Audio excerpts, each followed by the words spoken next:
একটা ছোট গ্রামে রাফি নামে এক ছেলে থাকত।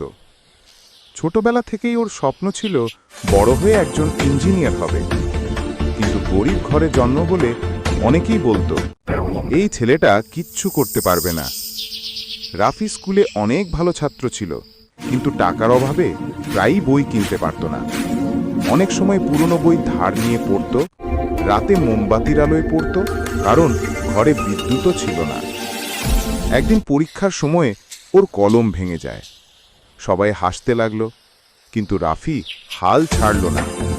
এক বন্ধুর ভাঙা কলমের নিডল দিয়ে নিজের কলম ঠিক করে লিখে যায়। পরীক্ষায় সে প্রথম হয়। সময় কেটে গেল।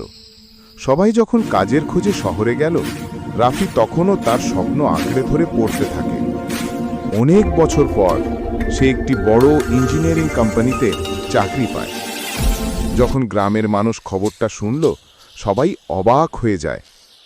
রাফি হাসল এবং বলল, মানুষ তোমার ব্যর্থতা দেখতে চায়, কিন্তু তোমার চেষ্টা যদি সত্যি হয় তবে সাফল্য কেউ আটকাতে পারবে না। গল্পের শিক্ষা: কঠিন সময় আমাদের থামায় না, বরং শক্ত করে তোলে। স্বপ্ন বড় হলে বাধা কখনো বড় হয় না।